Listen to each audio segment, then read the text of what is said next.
2026 IPL trophy जीति इतिहास रचिछि royal Challengers Bengaluru. लगातार द्वितीय थर पर ट्रॉफी हातेइछि दल। प्रथमे 2025 रे आईपीएल सीजन रो प्रथम ट्रॉफी उठाइबा परे 2026 रे एही टाइटल को डिफेंड करिबारे सफल होइछि आरसीबी। फाइनल रे गुजरात टाइटन्स को परास्त करी चैंपियन होइछि दल। चेस मास्टर कुहाଯାଉଥିବା किंग कोहली गत संध्यारे पुनर्बार आरसीबी पई नायक सजिछंती। फाइनाल भली हाई प्रेशर मैच रे अपराजित रही 75 रन संग्रह करने सह player of the match Madhya होइछंती।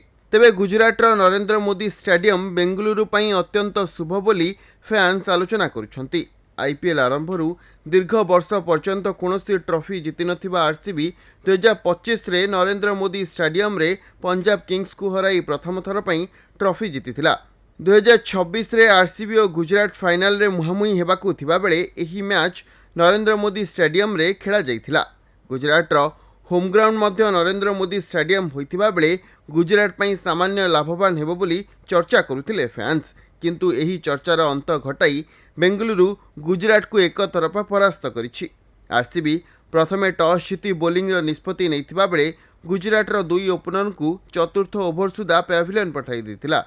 Washington सुंदर अर्धशतक बल गुजरात 20 ओभर 8 विकेट हराई 155 रन संग्रह करथिला। बेंगलुरु पई रसिक सलामदार 3टी विकेट नैथिबा बेले भुवनेश्वर कुमार और जॉस हाजेलवुड 2टी लेखाएं विकेट नैथिले। द्वितीय इनिंग्स रे ओपनिंग करबाकू आसिथिले चेस मास्टर विराट कोहली और वेंकटेश अय्यर। उभय पावर प्ले रे हाथ खोली बैटिंग करथिले। विराट कोहली और वेंकटेश अय्यर 27 बॉल रे 62 रन रो पार्टनरशिप जोड़िथिले। यापरे बेंगलुरु किछि विकेट हराइथिले मध्य क्रीज रे उपस्थित थिले किंग कोहली। 42 बॉल रे अपराजित रही 75 रन संग्रह करबा सह बेंगलुरु को द्वितीय ट्रॉफी जिताइथिले। तेबे लगातार द्वितीय final RCB Narendra Modi stadium रे खेली ट्रॉफी उठाइथिबा बेले नरेंद्र मोदी स्टेडियम आरसीबी पई लकी स्टेडियम बोली फैंस चर्चा करुछंती। Bureau report Nandi live.